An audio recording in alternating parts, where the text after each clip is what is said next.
నమస్కారం అండి. ఇవాళ పోస్టల్ బ్యాలెట్ కౌంటింగ్ గురించి మాట్లాడుకుందాము. ముందుగా పోస్టల్ బ్యాలెట్ ఎలా క్యాస్ట్ చేస్తారో బ్రీఫ్ గా చెప్తాను. ఓటర్ మనకి ఈసారి ఫెసిలిటేషన్ సెంటర్ కి వెళ్లి వేశారండి. ఆ సెంటర్ కి వెళ్ళినప్పుడు వాళ్ళకి 2 ఫామ్స్ 2 కవర్స్ ఇచ్చారు. సో ఈ ఫామ్స్ లో ఫస్ట్ డిక్లరేషన్ ఫామ్ లో సీరియల్ నెంబర్ అంటే వాళ్ళ ఓటర్ ఐడి నమోదు చేస్తారు. ఇక్కడ ఓటర్ తో సంతకం తీసుకుంటారు. ఇక్కడ ఆ అటెస్టింగ్ ఆఫీసర్ సిగ్నేచర్ ఉంటుంది, ఆయన డెసిగ్నేషన్ ఉంటుంది, అడ్రస్ అవి ఇక్కడ రాస్తారు. తర్వాత అలాగే ఈ సీరియల్ నెంబర్ ఇక్కడ కవర్ మీద కూడా రాస్తారు. నెక్స్ట్ ఇంకొక ఫామ్ బ్యాలెట్ పేపర్. ఇది ఖాళీ బ్యాలెట్ పేపర్ ఇస్తారు. ఇది ఓటర్ లోపలికి తీసుకెళ్లి చెక్ మార్క్ గాని క్రాస్ మార్క్ గాని ఏదైనా ఆ బాక్స్ లోపలే క్లియర్ గా బ్యాలెట్ చేయాలి.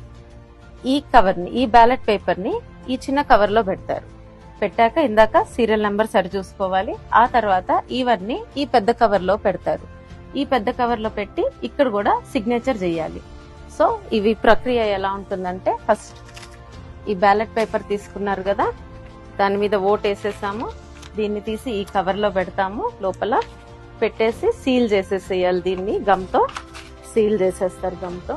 తర్వాత ఈ డిక్లరేషన్ పేపర్ విడిగా ఈ పెద్ద కవర్ తీసుకొని దీని లోపల పెడతారు. ఈ లోపల పెట్టేశాక దీన్ని కూడా గ్లూతో బయట సీల్ చేసేస్తారు. ఇదిగో ఇక్కడ గమ్తో సీల్ చేసేయాలి. చేసేసి ఇక్కడ సిగ్నేచర్ వేస్తారు. ఇది మీ పోస్టల్ బ్యాలెట్. ఈ విధంగా మీకు అందుతుంది. పోస్టల్ బ్యాలెట్ కౌంటింగ్ రోజు ఏజెంట్స్ మీరు 6 గంటల కల్లా కౌంటింగ్ హాల్ కి చేరుకోవాలండి.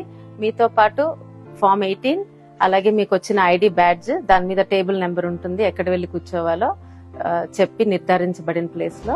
తర్వాత పెన్ను, పేపరు నోట్ చేసుకోవడానికి, అలాగే మీరు ఫుడ్ ఏం తినాలో తినేసేయండి, టాబ్లెట్స్ వేసుకోండి. ఇంకా సెల్ ఫోన్స్ ఏమి తీసుకువెళ్ళొద్దు. తీసుకొని కౌంటింగ్ హాల్ కి వెళ్ళిపోండి. మీరు ఎలక్షన్ ఏజెంట్ గాని క్యాండిడేట్ గాని ఉన్నప్పుడే ఆ స్ట్రాంగ్ రూమ్స్ తెరుస్తారనమాట. మీ ఎదురుగా తెరిచి అప్పుడు పోస్టల్ బ్యాలెట్ ట్రంక్స్ అన్ని తీసుకొస్తారు. సో ఆ ప్రక్రియ అయ్యాక ఇప్పుడు మీరు ఎమ్మెల్యే అనుకోండి, అసెంబ్లీ కాన్స్టిట్యున్సీ అయితే ఈవీఎంఎల్ కౌంటింగ్ చేసే రూమ్ లోనే పక్కన 4 టేబుల్స్ వేసి పోస్టల్ బ్యాలెట్స్ అక్కడే కౌంట్ చేస్తారు. మిమ్మల్ని ఒక అసిస్టెంట్ సూపర్వైజర్ చూస్తారు. అదే ఎంపీకి అనుకోండి, పక్కన ఒక హాల్ ఉంటుంది. ఆ హాల్లో అచ్చంగా పోస్టల్ బ్యాలెట్స్ కౌంట్ చేస్తారు. అక్కడ కూడా మీకు ఎన్ని బ్యాలెట్స్ పడినాయో పోస్టల్ బ్యాలెట్స్ దాన్ని బట్టి అప్పుడు 14 టేబుల్స్ వరకు వేసి కౌంటింగ్ జరుగుతుంది. సో ఇప్పుడు మనం ఎంపీది సెటప్ ఎలా ఉంటుందో ఒకసారి చూద్దాం. సో ఈ లోపలికి వెళ్ళాక ఇదే రూము, 14 టేబుల్స్ ఉంటాయి, ఒక రెడ్ ఫెన్స్ ఉంటుంది. ఈ ఫెన్స్ బయటే మీరు కౌంటింగ్ ఏజెంట్స్ ఇక్కడ కూర్చొని ఉంటారు. లోపల ఈ టేబుల్స్ లో ముఖ్యంగా పోస్టల్ బ్యాలెట్స్ ని రిటర్నింగ్ ఆఫీసర్ సూపర్వైజ్ చేస్తారు. ఆయన చూసుకుంటారు. ఒక్కొక్క టేబుల్ దగ్గర 2 కౌంటింగ్ సూపర్వైజర్స్, ఒక అబ్జర్వర్, ఒక మైక్రో అబ్జర్వర్ ఉంటారు. ఇక్కడ అబ్జర్వర్ చాలా జాగ్రత్తగా అన్ని ఫిల్మ్ చేస్తారు. ఆయనకు చాలా ఎక్కువ రోల్ ఉంటుంది. అన్ని నోట్ చేసుకుంటా ఉంటారు పేపర్ మీద కూడా. సో ఇది సెటప్ ఉంటుంది. సో దీనిలో కౌంటింగ్ పోస్టల్ బ్యాలెట్ కౌంటింగ్స్ లో ఫస్ట్ ఈటీపీబీఎస్ అంటే electronically transferred postal ballot system అని ఉంటుంది. ఇది ముఖ్యంగా మన మిలిటరీ, పారామిలిటరీ దళాలు వాళ్ళు చేస్తారు. వాళ్ళ కౌంటింగ్ ఫస్ట్ స్టార్ట్ అవుతుంది. ఇక్కడ క్యూఆర్ కోడ్ ఉంది కదా, దీన్ని స్కాన్ చేసి వాళ్ళ కౌంటింగ్ చేస్తారు. తర్వాత process postal ballots, regular postal ballots కి ప్రీ కౌంటింగ్ అనే ప్రక్రియ ఒకటి ఉంటుంది. దానిలో ఇప్పుడు మనకి సుమారుగా ఒక నియోజకవర్గానికి 23,000 పోస్టల్ బ్యాలెట్స్ వచ్చినాయి అనుకోండి. ఆ వచ్చినప్పుడు 14 టేబుల్స్ ఉన్నాయి కాబట్టి 14 పెట్టి డివైడ్ చేస్తే సుమారుగా టేబుల్ కి 1642 పోస్టల్ బ్యాలెట్స్ ఇస్తారు ఒక్కొక్క టేబుల్ కి ఇక్కడ. సో అవి ఇచ్చినప్పుడు దానిలో ఒక ప్రక్రియ, వెరిఫికేషన్ ప్రక్రియ అని ఉంటుంది. దాని ప్రకారం కొన్ని వ్యాలిడ్ కానివి తీసేస్తారు బ్యాలెట్స్. దాని గురించి నేను తర్వాత చెప్తాను. అదైపోయాక మళ్ళా ఆ వ్యాలిడ్ ఉన్న పోస్టల్ బ్యాలెట్స్ ని మళ్ళా కలిపి ఒక్కొక్క టేబుల్ కి 500 చప్పున పంచుతారు సుమారుగా.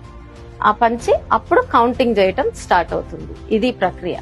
ప్రీ కౌంటింగ్, వెరిఫికేషన్ బ్యాలెట్స్ కి, మళ్ళా తర్వాత అవి అంతా మిక్స్ చేయడము, మళ్ళా టేబుల్ కి 500 చొప్పున పంచుతారు. అప్పుడు కౌంటింగ్ స్టార్ట్ అవుతుంది అనమాట. ఇప్పుడు నెక్స్ట్ ఆ వెరిఫికేషన్ ఎలా చేస్తారో చెప్తాను.